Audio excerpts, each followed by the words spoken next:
Hello పిల్లలు, praise lord. Welcome to kids story time. పిల్లలు, ఈరోజు లెసన్కు మీరందరు రెడీగా ఉన్నారు కదా? Okay, let's start. పిల్లలు, ఒక అడవిలో జింక అలాగే నక్క అనే ఇద్దరు ఫ్రెండ్స్ ఉన్నారు పిల్లలు. ఈ ఇద్దరు ఫ్రెండ్స్ చాలా క్లోజ్గా ఉంటుండేవాళ్ళు. ఒకరోజు అడవిలో తిరుగుతూ ఉన్నప్పుడు ఒక పెద్ద శబ్దం వినిపించింది. ఏంటి, మన అడవిలో చుట్టుపక్కల ఏదో వైల్డ్ యానిమల్ లాగా అనిపిస్తుంది అని జాగ్రత్తగా వింటే అది పెద్ద లయన్ యొక్క సౌండ్.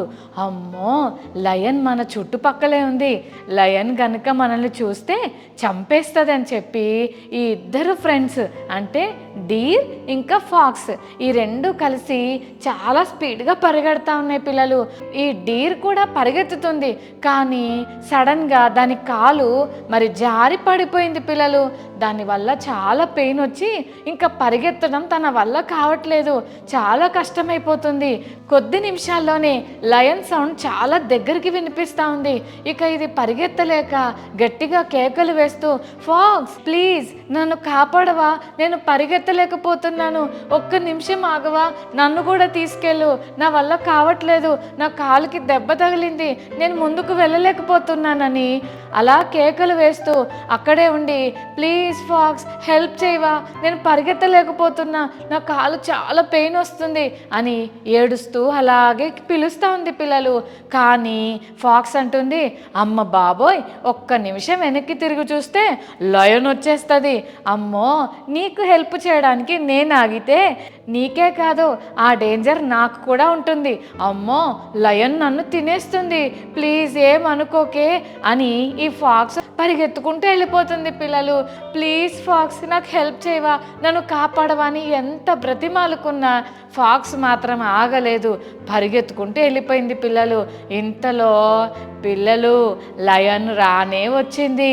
అది చాలా గాండ్రిస్తూ పెద్దగా అరుచుకుంటూ వస్తుంది. అమ్మో నా పని అయిపోయింది, ఇక లయన్ కనుక నన్ను చూస్తే నా సంగతి అయిపోయిందని భయపడుకుంటూ ఆ డీర్ అలాగే చూస్తుంది పిల్లలు. నిజంగానే లయన్ వచ్చేసింది. ఆ లయన్ డీర్ ముందు నిలబడింది. డీర్ వెంటనే, ప్లీజ్ లయన్ గారు నన్నేమనకండి, నన్ను తినేకండి, ప్లీజ్ నన్ను కాపాడండి, నన్ను వదిలేసేయండి ప్లీజ్ అని బ్రతిమాలుతుంది పిల్లలు. అప్పుడు లయన్ మరి డీర్ని చూసినప్పుడు చాలా జాలేసింది లయన్కి.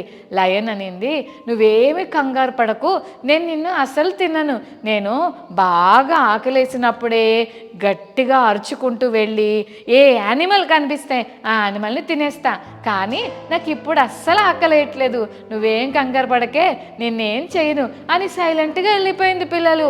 ఎప్పుడైతే ఆ లయన్ వెళ్ళిపోయిందో అమ్మయ్యా నా ప్రాణం దక్కింది అనుకుంది డీర్. నా ఫ్రెండ్ చూడు ఎంత సెల్ఫిష్గా వెళ్ళిపోయిందో, నాకు అస్సలు లాయల్గా లేదు అని చెప్పి ఈ డీర్ తన ఫ్రెండ్ ఎక్కడుందో అని వెతుక్కుంటూ వెళ్తుంది పిల్లలు. అలా వెతుక్కుంటూ ఎక్కడున్నావు ఫాక్స్, నువ్వు ఎక్కడున్నావని వెతుక్కుంటూ వెళ్ళేసరికి ఫాక్స్ కనిపించలేదు పిల్లలు. కాసేపటికి కేకలు వినిపిస్తున్నాయి, ప్లీజ్ ఎవరైనా నన్ను కాపాడండి, హెల్ప్ చేయండి అని కేకలు వినిపిస్తుంటే, అరే ఇదేదో నా ఫ్రెండ్ వాయిస్ లాగా ఉంది అని చెప్పి ఆ సౌండ్ ఎక్కడి నుంచి వస్తుందో దాని దగ్గరికి వెళ్ళింది పిల్లలు. వెళ్ళి చూసేసరికి ఒక బురద గుంటలో పడిపోయి ఆ ఫాక్స్ ఇబ్బంది పడుతుంది, బయటికి రావాలని ట్రై చేస్తుంది, కానీ అది ఒక ఊబి కనుక అంతకు లోపలికి వెళ్ళిపోతుంది. అయ్యో ఎంత డేంజరస్ సిచ్యుయేషన్లో ఉందో. అలాగే చూస్తున్న ఈ డీర్ అనుకుంది, నా ఫ్రెండ్ కానీ నన్ను కాపాడకుండా వెళ్ళిపోయింది, అలాగని తను నాకు హెల్ప్ చేయలేదని మనసులో బాధ పెట్టుకొని నేను దాన్ని అలా ఎలా వదిలిపెడతాను, ఖచ్చితంగా నా ఫ్రెండ్కు నేను హెల్ప్ చేస్తానని, హే ఫాక్స్ నువ్వేం కంగారు పడకు, నేను ఇప్పుడే నీకు ఏదో ఒక రీతిగా హెల్ప్ చేసి నేను కాపాడుకుంటానని మొత్తం వెతికి ఒక తాడు ఎత్తుక్కొని వచ్చింది పిల్లలు. ఆ తాడును దానికి విసిరేసింది.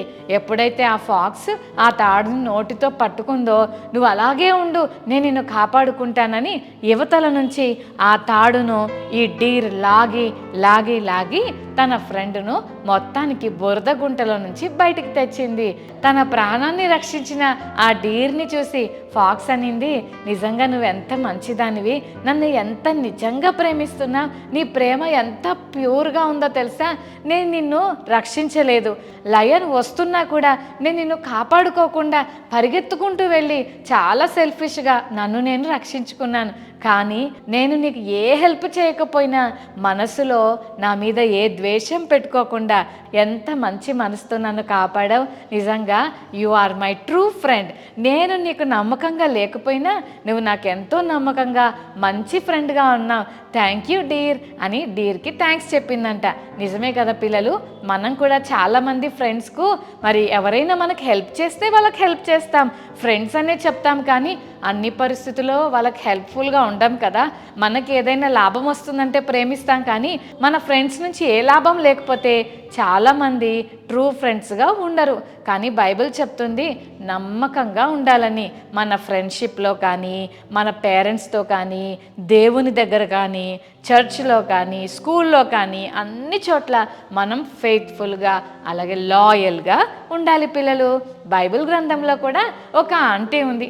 ఆ ఆంటీ పేరు Naomi. Naomi aunty, Elimelech uncle, వాళ్ళకి 2 పిల్లలు. వాళ్ళ పేర్లు మహలోను, కిల్యోను. బెత్లెహేము అనే ఊరిలో ఈ ఫ్యామిలీ అంతా ఉండేవాళ్ళు. ఒకరోజు ఆ ఊరికి పెద్ద కరువు వచ్చింది పిల్లలు.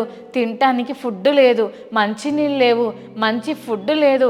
అందరికీ బాగా ఆకలేస్తుంది. సరైన ఫుడ్ లేక చాలా ఇబ్బంది పడుతుంటే ఆ ఊరిని వదిలిపెట్టి ఎలిమెలెక్ అంకుల్, నయోమి ఆంటీ, మహలోనన్న, కిల్యోనన్న బయలుదేరి మోయాబు అనే దేశానికి వెళ్ళారు పిల్లలు. ఆ దేశంలో దేవుని భయం లేదు, చర్చ్ లేదు, ప్రేయర్ చేసేవాళ్ళు అసలు లేరు. అలాంటి ప్లేస్కు ఈ ఆంటీ వాళ్ళు దేవుని పిల్లలు ఉండే ప్లేస్ నుంచి దేవుని పిల్లలు లేని ప్లేస్కి వెళ్ళారు పిల్లలు. చర్చ్ ఉన్న ప్లేస్ని వదిలిపెట్టి చర్చ్ లేని ప్లేస్కి వెళ్ళారు. అలా వెళ్ళి అంత లోకస్తులతో ఫ్రెండ్షిప్ చేసి వాళ్ళల్లో ఒకళ్ళలాగా కలిసిపోయి వాళ్ళ ఊర్లో ఉన్న 2 అమ్మాయిలను వీళ్ళిద్దరి సన్స్కి ఇచ్చి పెళ్లి చేసుకున్నారు. అలాగా వీళ్ళు మోయాబు దేశంలో కొంతకాలం ఉందామని అనుకొని వెళ్ళారు, కానీ అక్కడే ఉండిపోవడానికి ఇష్టపడ్డారు. దానివల్ల ఏం జరిగిందో తెలుసా, ఎలిమెలెక్ అంకుల్ సిక్ అయి చచ్చిపోయాడు పిల్లలు. అప్పుడైనా ఆంటీ, అరే నేను ఎందుకు ఇక్కడికి వచ్చాను, మా ప్రజలందరూ బెత్లెహేంలో ఉన్నారు కదా, నేను తిరిగి వెళ్ళిపోతే బాగుండు అని ఆలోచించలేదు పిల్లలు. ఇంకా 10 years అక్కడే ఉండిపోయింది ఆంటీ. తర్వాత ఏం జరిగిందో తెలుసా, సాడ్ థింగ్, ఆంటీ వల్ల 2 కొడుకులు మహలోనన్న, కిల్యోనన్న 2 చచ్చిపోయారు పిల్లలు. ఇప్పుడు 2 అక్కలు ఉన్నారని చెప్పాను కదా, ఆ మోయాబు దేశపు అక్కలు. ఒక అక్క పేరు ఓర్పా, ఇంకొక అక్క పేరు రూతు. నయోమి ఆంటీ అలాగే ఈ 2 అక్కలు మిగిలిపోయారు పిల్లలు. ఇంకా ఎవ్వరు లేకపోయేసరికి నయోమి ఆంటీకి చాలా బాధ అనిపించింది. నేను మా ఊరిలో ఎంత హ్యాపీగా ఉండేదాన్నో, అందరూ నైబర్స్తో చాలా ప్రేమగా ఉండేవాళ్ళం. చక్కగా మేము అందరం కలిసి దేవుని మందిరానికి వెళ్ళి దేవుణ్ణి వర్షిప్ చేసుకునే వాళ్ళం.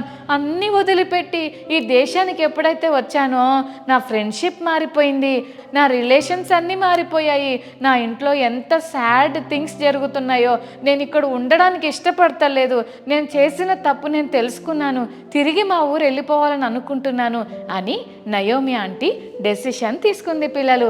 ఎంత మంచి డెసిషన్ తీసుకుందో తెలుసా. నిజమే, మనం లోకంతో ఉంటే దేవునికి దగ్గరగా ఉండలేం పిల్లలు, అన్ని రీతులుగా నష్టపోతాం.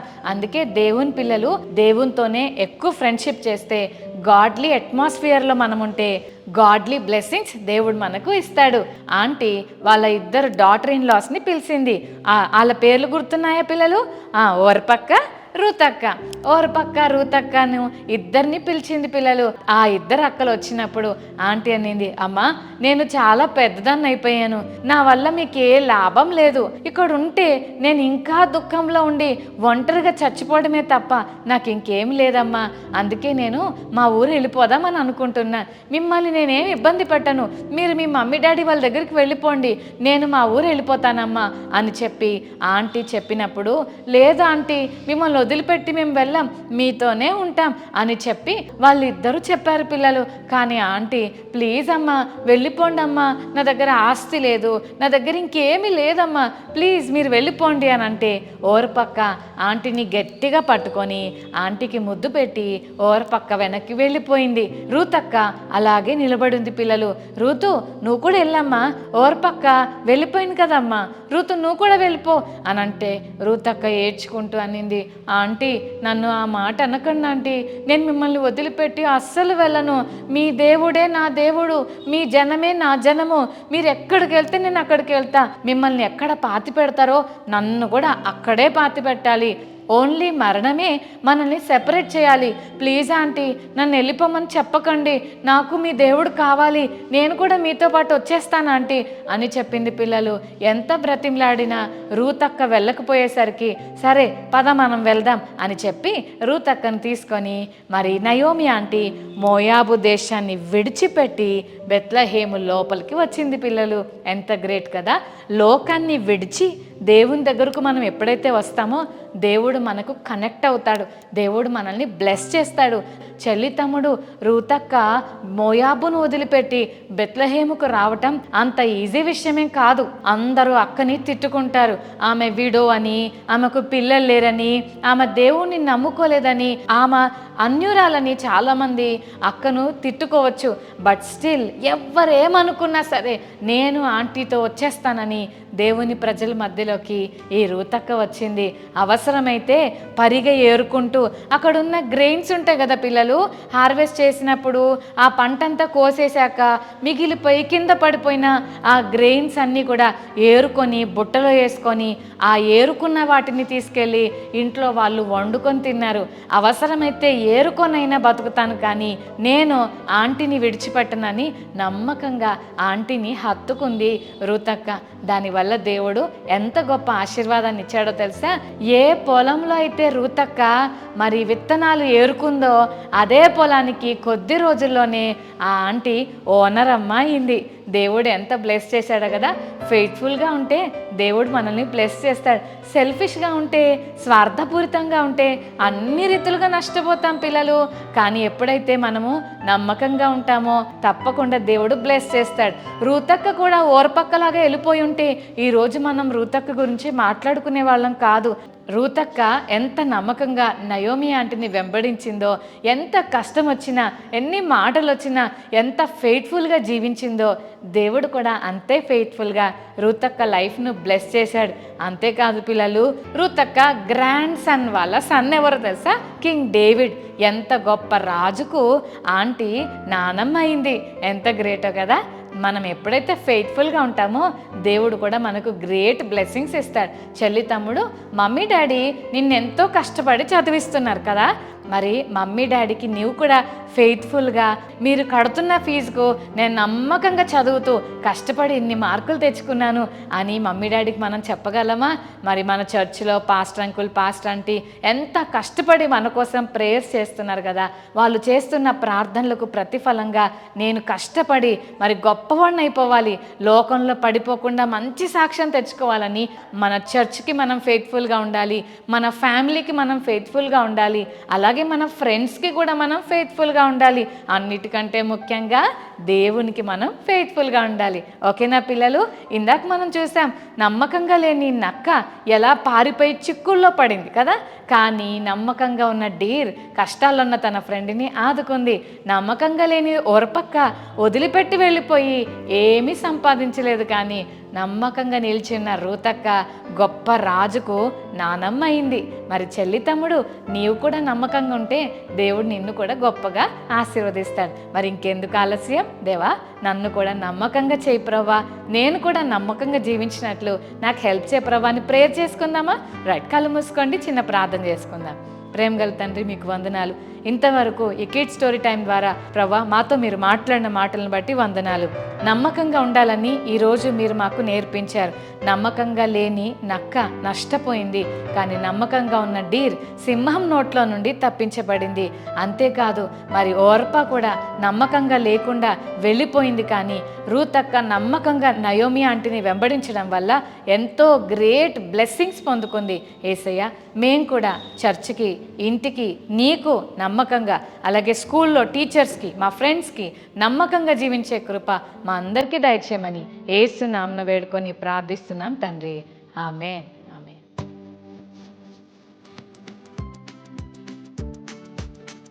ఓకే పిల్లలు, మరి ఈరోజు మెమరీ బస్ నేర్చుకుందామా? సామెతలు 28:20. నమ్మకమైన వానికి దీవెనలు మెండుగా కలుగును. మరొకసారి నేర్చుకుందామా? ప్రావర్బ్స్ 28:20. సామెతలు 28:20. నమ్మకమైన వానికి దీవెనలు మెండుగా కలుగును. సామెతలు 28:20.